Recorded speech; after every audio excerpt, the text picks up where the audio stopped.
এখন আমি করব আলু সজনা ডাঁটা চচ্চড়ি। এখানে আছে সর্ষা দিয়ে।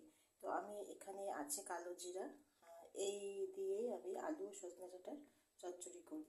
তো আমি এটা একদম সিম্পল রান্না, কিন্তু খেতে খুব টেস্টি। তো আমি এখানে কড়াই গরম হয়ে গেছে, তো আমি এখানে প্রথমে কালো জিরা দিয়ে দেব।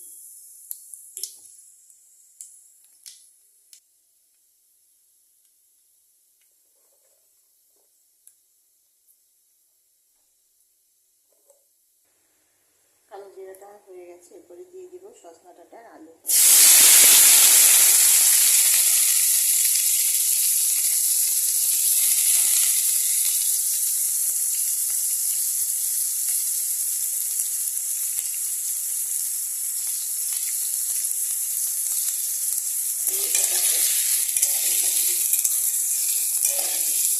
কিছুক্ষণ নাড়বো। যখন একটু ভাজা ভাজা হয়ে আসবে তখন আমি সর্ষে বাটাটা দেবো। যতক্ষণ না ভাজা হচ্ছে ততক্ষণ এরকমভাবে গ্যাসটাকে বাড়িয়ে নিয়ে নাড়তে হবে কন্টিনিউ, যাতে তলায় লেগে না যায়।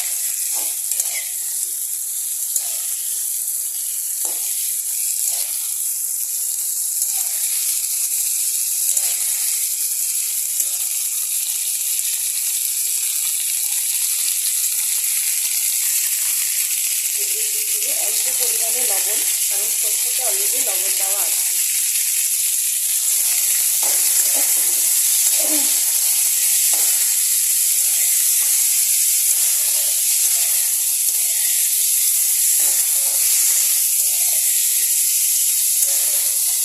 এইখানে সজনা ডাঁটা খাওয়া খুব ভালো, একদম নরম নরম সজনা ডাঁটা, এগুলো খাওয়া তো মানে খুবই ভালো।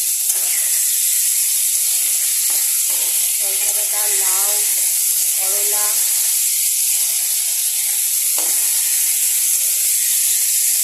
এখানে আমি করেছি লাউ আর করলা উচ্ছে দিয়ে আর মুগ ডাল করেছি।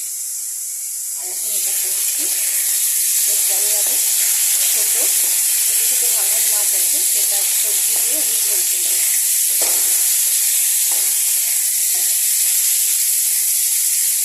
ভাজা করার জন্য 2 মিনিট রেখে দিতে হবে।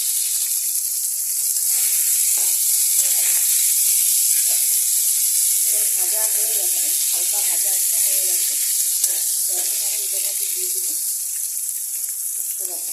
এটাকে আমি ছেঁকে নিয়েছি, লাল সর্ষা সাদা সর্ষা দেখে আমি এটাকে ছেঁকে নিয়েছি।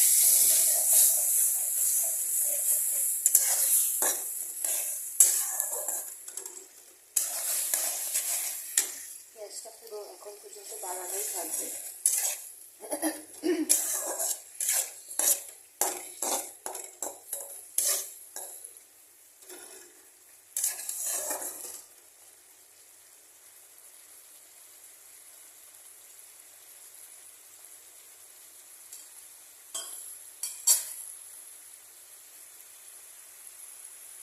আঁচটাকে বেশি করে দিয়ে সর্ষেটার সাথে এটাকে ভালো করে একটু ফুটতে দিতে হবে।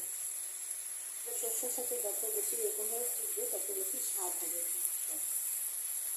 এটা একদম সিম্পল রান্না, কিন্তু খেতে খুব ভালো লাগে।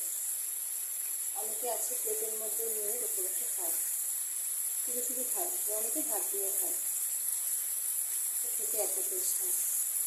একদম সিম্পল, কোনো কিছু দরকার পড়ে না, হলুদ কিছু লাগবে না।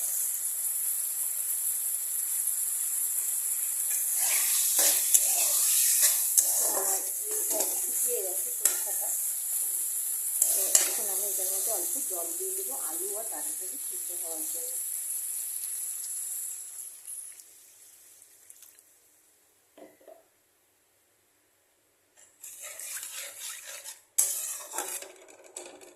দিয়ে এখন আমি এটাকে ঢাকা দিয়ে দেবো।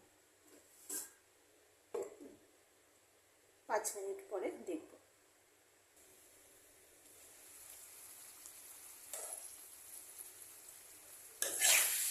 জল আমার পুরো শুকিয়ে গেছে। আলুটা দেখি সিদ্ধ হয়েছে নাকি, খুব সুন্দরভাবে আলু সিদ্ধ হয়ে গেছে। এটাকে ঢাকনা ছাড়া আমি জলটাকে একটু টেনে নেব। এটা একদম মাখা মাখা, একদম শুকনো শুকনো।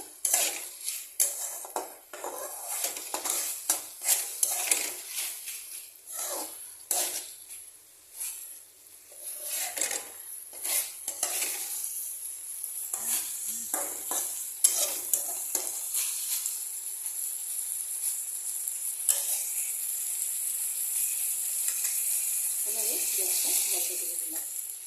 আমার এই রেসিপিটা যদি ভালো লেগে থাকে তাহলে লাইক, শেয়ার আর সাবস্ক্রাইব করে দিও। কমেন্টে জানিও কেমন লাগলো। তোমরা সবাই ভালো থেকো। টাটা।